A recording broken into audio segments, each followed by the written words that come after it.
예산 심사는 정쟁이 아닌 합리성이 바탕이 되어야 합니다. 예산결산특별위원회의 예산 심사를 앞두고 야당이 정부의 사업 예산을 이른바 박근혜 대통령표 예산으로 정하고 무조건 깎고 보겠다고 방침을 정한 것으로 알려졌습니다. 어제 새정치민주연합은 2015 예산안 심사 방안을 공개하면서 글로벌 창조주식경제 단지조성 사업과 시작했습니다. 어제 새정치민주연합은 2015 예산안 심사 방안을 공개하면서 글로벌 창조주식경제 단지조성 사업 계획과 DMZ 평화공원 조성 사업 등의 정부 예산에는 타당성이 없어서 삭감해야 한다고 주장했습니다. 국민의 혈세를 다루는 예산 심사가 국가의 미래를 준비하는 치밀한 설계 작업이 아니라 정쟁의 대상이 되지 않을까 우려됩니다. 국회의 고유한 책무는 입법과 예산 심사입니다.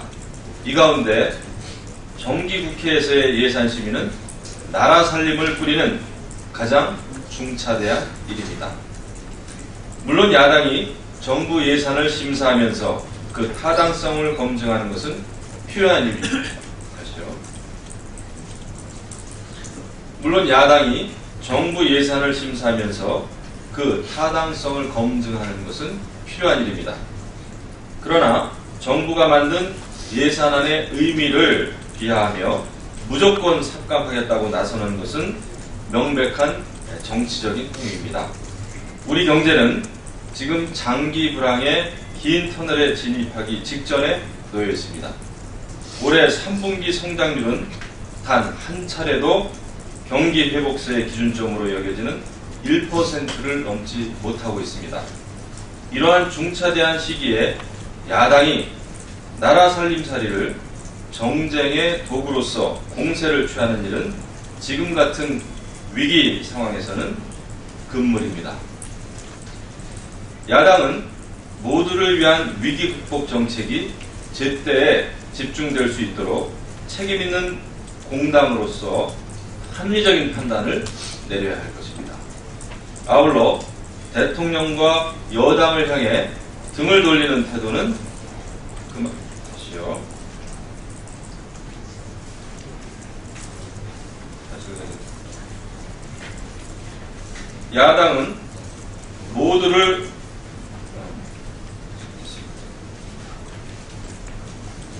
야당은 모두를 위한 위기 극복 정책이 제때에 집중될 수 있도록 책임있는 공당으로서 합리적인 판단을 내려야 할 것입니다. 아울러 대통령과 여당을 향해 등을 돌리는 태도는 그만하고 법정 시한 내에 예산안 처리를 마무리해서 국회가 제대로 된 역할을 할 수 있도록 힘을 모아주기 기대합니다.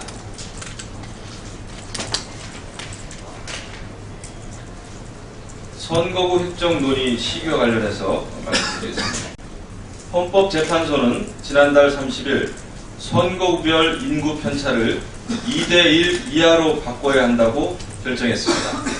헌법재판소의 결정 이후 선거구 획정 문제로 인해서 정치권이 벌써 어수선합니다. 그러나 지금은 선거구 획정 문제를 논의할 시기가 아닙니다. 지금은 경제 회복의 불씨가 살아나느냐 마느냐로 화급을 다투는 경제와 민생의 골든 타임입니다. 다시 읽겠습니다. 그러나 지금은 선거구 획정 문제를 논의할 시기가 아닙니다.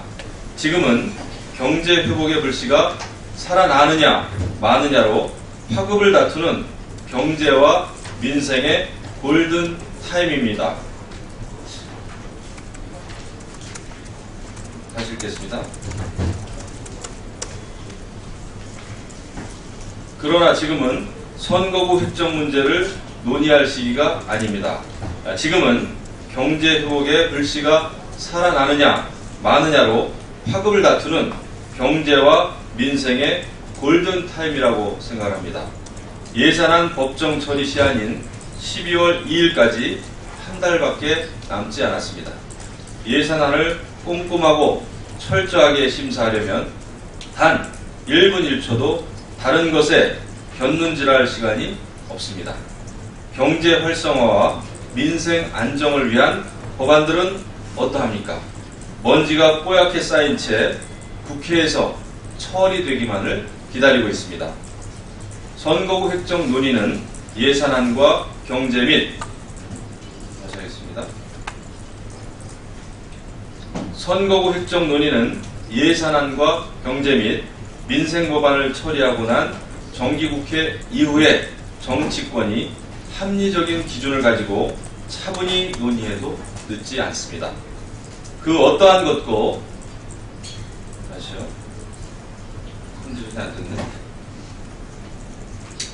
그 어떠한 것도 경제와 민생 살리기를 방해해서는 안 됩니다. 정치권은 정치국회가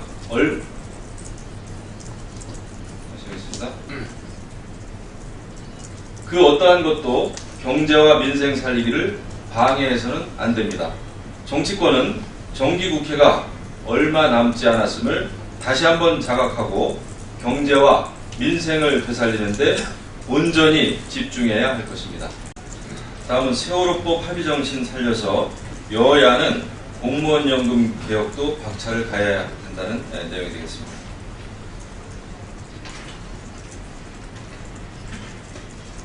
공무원연금 개혁은 선택의 문제가 아니라 미래 세대에게 엄청난 부담을 지우지 않기 위한 국가적 과제입니다. 이미 20년 전부터 적자의 심각성이 예정되어 왔지만 역대 정부마다 근본적인 처방을 미루면서 오늘에 이르렀습니다.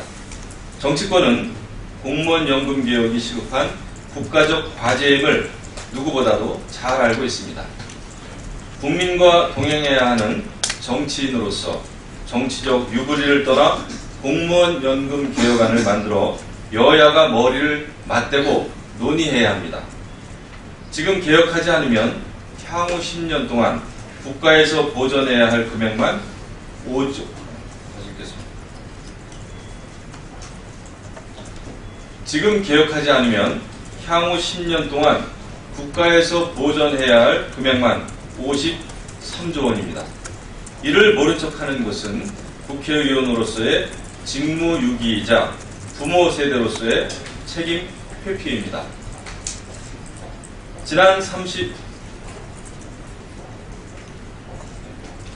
지난 10월 31일 여야는 세월호 3법을 통해 타협과 대협 다시 읽겠습니다.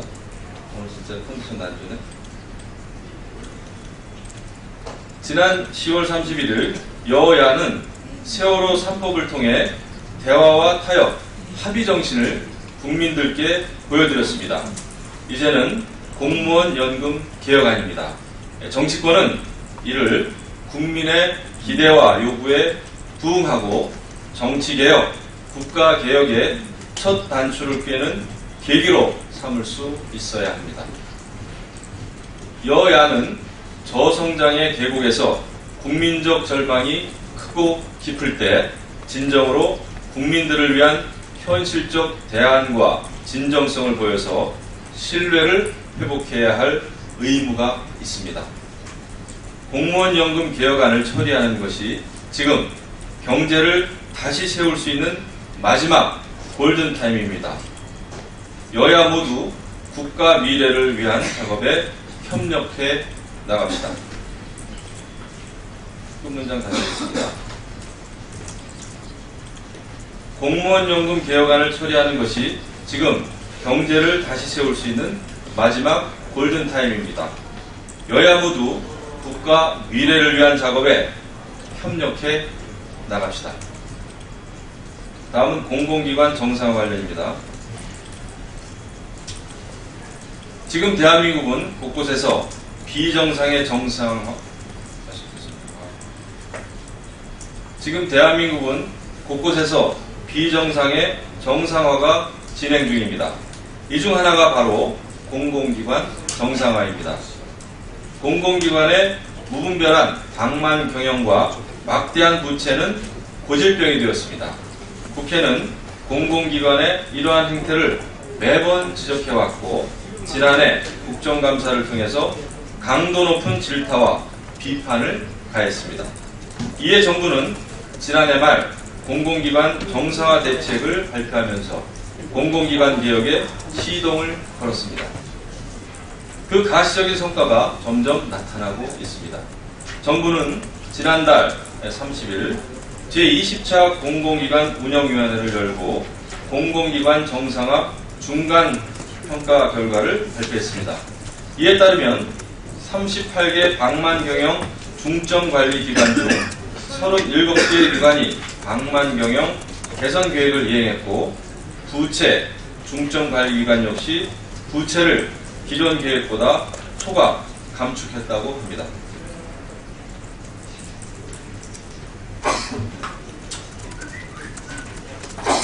안종범 경제수석은 어제 경제정책 원래 브리핑을 통해서 공공기관 정상화는 생산성, 효율성 제고가 핵심이라고 밝혔습니다. 공공기관 정상화는 기관장 해임이나 임금 동결과 같은 징계가 아니라 방만경영 해소를 통한 생산성과 효율성 제고에 방점을 찍고 있음을 분명히 했습니다. 새누리당은 이에 동의합니다. 공공기관 정상화는 생산성과 효율성 제고에 초점을 맞춰 계속 진행되어야 합니다. 그동안 방만경영과 부채의 고리를 끊기 위해 뼈를 깎는 고통으로 애를 써온 공공기관들의 노고에 경의를 표합니다. 그렇지만 이를 멈춰서는 안 됩니다.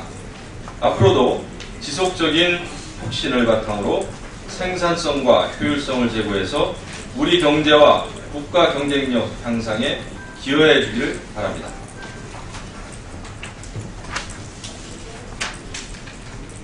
다음은 북한 유소년 축구단 방한 관련입니다. 어제 북한 4.25 체육단의 유소년 축구단 32명이 접경지역인 경기도 연천에서 열리는 2014 국제 유소년 축구대회에 참가하기 위해 방한했습니다. 북한 유소년 축구단의 방한은 2007년 이후 7년 만이라고 합니다. 오랜만에 남북한 청소년들이 한반도 아래서 다시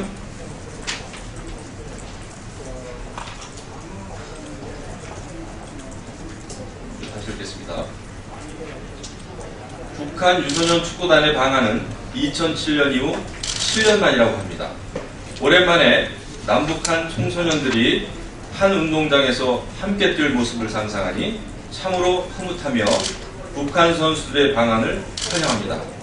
현재 남북관계는 서로의 이해 부족으로 인해서 다소 정체기를 맞고 있습니다. 지난달 북측이 제안한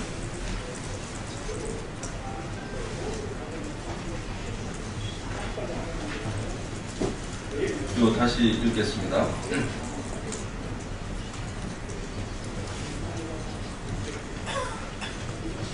현재 남북관계는 서로의 이해 부족으로 인해서 다소 정체기를 맞고 있습니다. 제2차 고위급 접촉이 대북전단 문제로 인해서 사실상 무산되어서 안타까운 마음입니다. 북한은 대한민국이 자유민주주의 국가라는 사실을 이해하고 받아들일 수 없는 부당한 조건을 내걸지 말고 하루속히 대화의 테이블로 나와야 합니다. 진정으로 남북한 관계 개선을 바란다면 이번과 같은 스포츠 교류를 계기로 다시 대화를 이어가기를 기대합니다. 북한 유소년 축구단은 아시아 축구연맹 챔피언십 우승 멤버들도 포함된 정상급 선수단이라고 합니다. 모두들 제 실력을 발휘해 좋은 성적을 거두기를 기원합니다. 이번 북한 유소년 축구단의 방한이 중단된 남북한 대화에 물꼬를 틔워주기를 바라며 나아가 어려운 정치 문제까지 차근차근 소통시켜주는 계기가 되기를 기대합니다. 마지막입니다. 이제 오늘 그 새누리당 최고위원회의 비공개 결과를 간단하게 좀 브리핑하겠습니다. 오늘 최고위원회 비공개 부분에서는 경제살리기 법안, 민생법안 처리의 부진함을 이유로 지난번 사퇴 의사를 밝혔던 김태호 최고위원에게 빠른 시일 내에 최고위원회의에 복귀해서 경제살리기 법안, 민생법안 처리에 힘을 보태줄 것을 요청하면서 이 같은 뜻을 만장일치로 의결했습니다. 이상입니다.